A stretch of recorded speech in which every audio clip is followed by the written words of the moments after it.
নমস্কাৰ আজি 7 সেপ্টেম্বৰ অসমৰ লগতে ভাৰতৰ বিভিন্ন প্ৰান্তৰ পৰা ৰাতিপুৱাৰ 7টা কৈ গুৰুত্বপূৰ্ণ খবৰ আপোনালোকৰ বাবে লৈ আহিছো এই মুহূৰ্তত জনাই আছো গুৰুত্বপূৰ্ণ খবৰ মুখ্যমন্ত্ৰী ডক্টৰ হিমন্ত বিশ্ব শৰ্মা আজি কঠোৰ দুই এদিন ধৰি লুকাই থকা কোনো লোকেই খাৰি নাযায় দুদিন পিছত আত্মসমৰ্পণ কৰিবই লাগিব ট্ৰেডিংৰ লগত জড়িত প্ৰতিগৰাকী লোকৰ বিৰুদ্ধে অসম চৰকাৰে কঠোৰ ব্যৱস্থা ল'ব বুলি মন্তব্য মুখ্যমন্ত্ৰী হিমন্ত বিশ্ব শৰ্মাৰ পৰৱৰ্তী গুৰুত্বপূৰ্ণ খবৰ হৈছে অতি শীঘ্ৰেই সলনি হ'ব অসমৰ মুখ্যমন্ত্ৰী ডক্টৰ হিমন্ত বিশ্ব শৰ্মা অতি শীঘ্ৰেই সলনি হ'ব মুখ্যমন্ত্ৰী হিমন্ত বিশ্ব শৰ্মা হাৰিয়ানাৰ নিৰ্বাচনৰ পাছতেই সলনি হ'ব অসমৰ মুখ্যমন্ত্ৰী হিমন্ত বিশ্ব শৰ্মা হাৰিয়ানাৰ নিৰ্বাচনৰ পাছতে সলনি হ'ব মুখ্যমন্ত্ৰী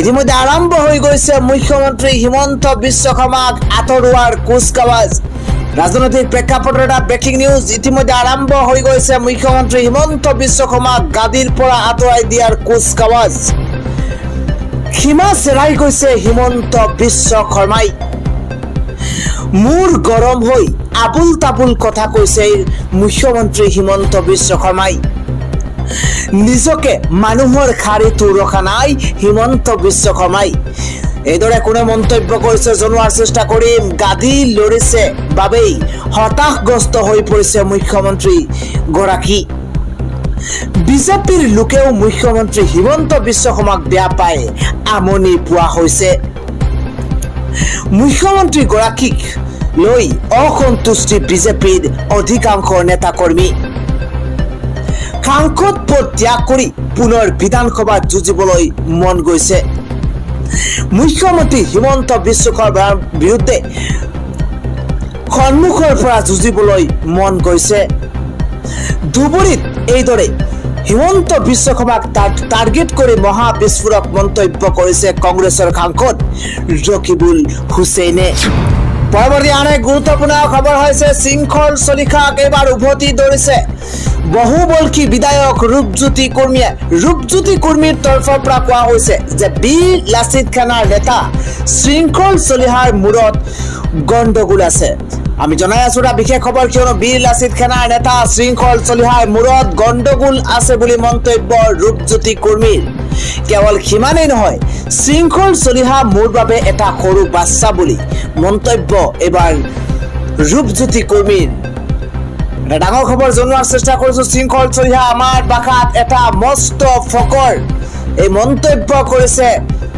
ৰূপজ্যোতি কৰ্মীয়ে আৰু কয় শৃংখল চলিহা আমাৰ বাখাত এটা মস্ত ফকৰ শৃংখল চলিহাৰ লগত মোক কম্পেয়াৰ নকৰিব শৃংখল চলিহাৰ বিৰুদ্ধে এইদৰে গৰজি উঠিছে বিজেপিৰ বিধায়ক ৰূপজ্যোতি কৰ্মী গুৰুত্বপূৰ্ণ খবৰ হৈছে ভেটি কহিছে এবাৰ বিজেপিৰ এগৰাকী দুগৰাকী নহয় 500ৰো অধিক নেতা কৰ্মী ইতিমধ্যে একেলগে বিজেপি দল ত্যাগ কৰিছে মন্ত্ৰী বিধায়ক নেতা কৰ্মী মিলি 500ৰো অধিক নেতা কৰ্মী এবাৰ বিজেপি দল ত্যাগ কৰিছে আৰু ভেটি কহি পৰিছে বিজেপিৰ নিৰ্বাচনৰ প্ৰাক মুহূৰ্তত এনে ঘটনা এতিয়া ৰাজ্যৰ ৰাজনীতিত তোলপাৰ লাগিছে আমি জনাই আছো ৰাজনৈতিক এটা বিশেষ খবৰ কিয়নো হঠাৎ থান বান হৈ গৈছে বিজেপিৰ ভেটি হাৰিয়ানাত 500ৰো অধিক নেতা মন্ত্ৰীয়ে কৰ্মীয়ে দল ত্যাগ কৰা পৰিলক্ষিত হৈছে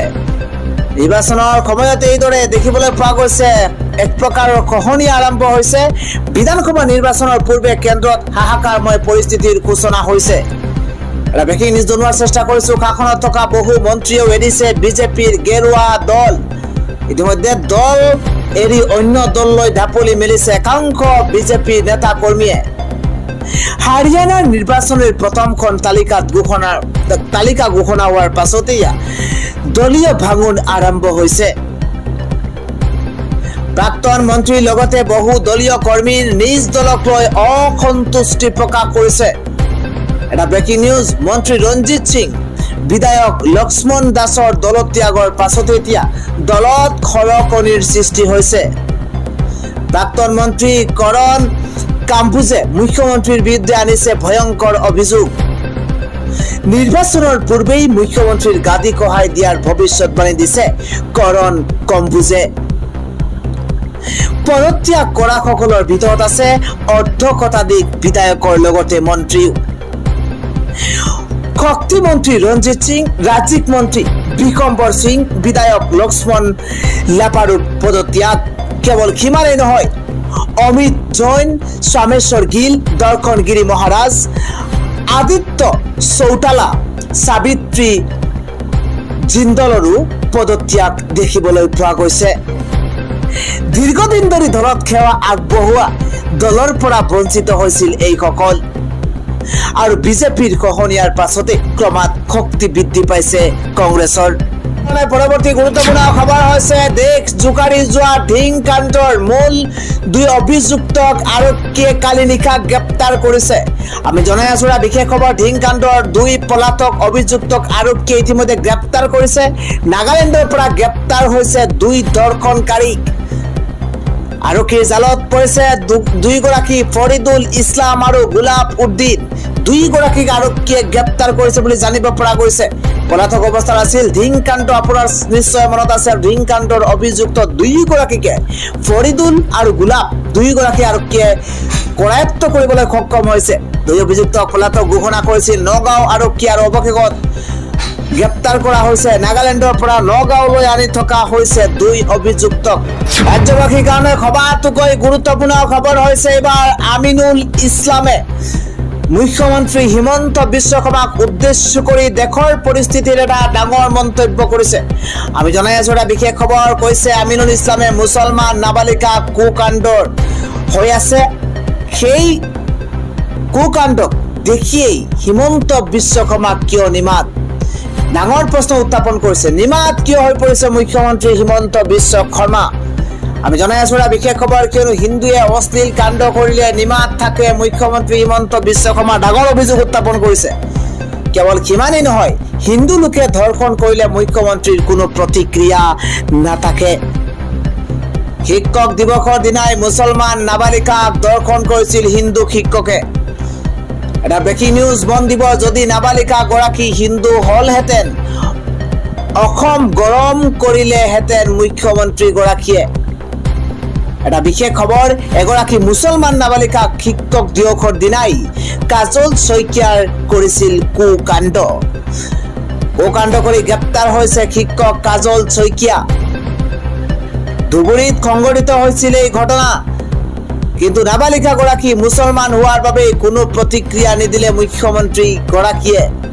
এটা ডাঙৰ খবৰ এই মুহূৰ্তত জনোৱাৰ চেষ্টা কৰিছো। অসম জ্বলোৱা ইছ্যু বিচাৰি থাকে হিমন্ত বিশ্ব শৰ্মাই।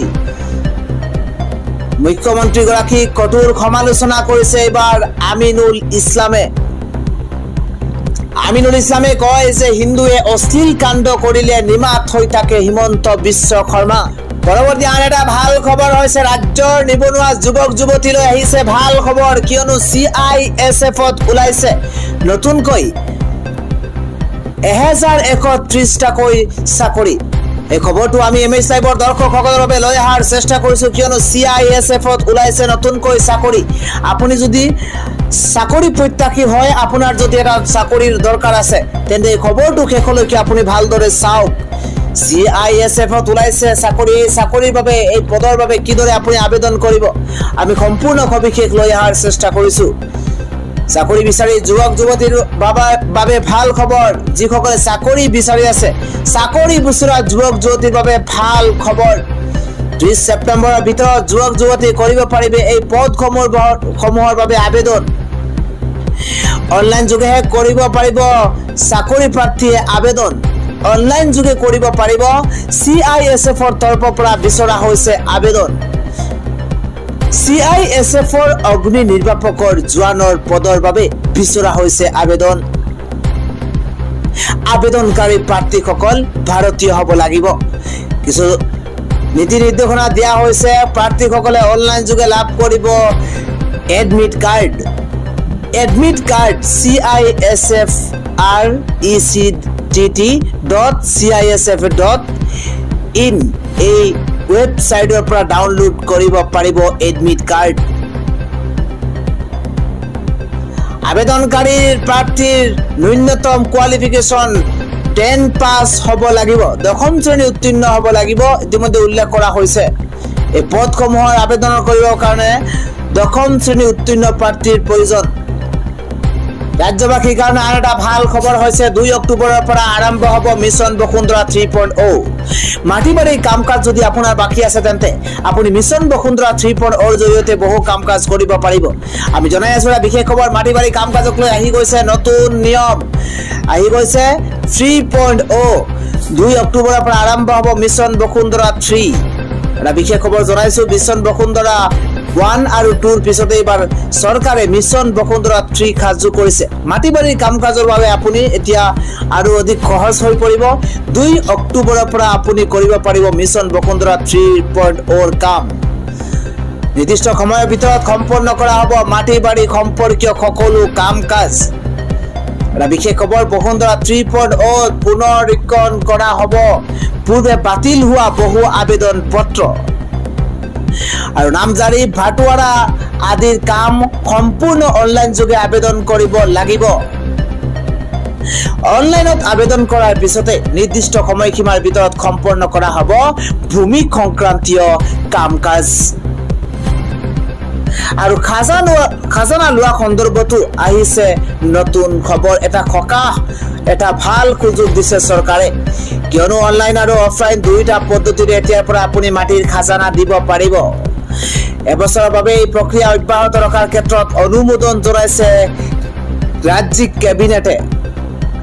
এই খাজানা দিয়াৰ সন্দৰ্ভত বহু লোকক অসুবিধাতো পৰিছে, সেয়েহে এই খাজানা দিয়াক লৈ পুনৰ দুইটা ব্যৱস্থা বাহাল ৰাখিছে চৰকাৰখনে। অফলাইন আৰু অনলাইন দুইটা মাধ্যমৰ জৰিয়তে আপুনি মাটিৰ খাজানা আদায় কৰিব পাৰিব।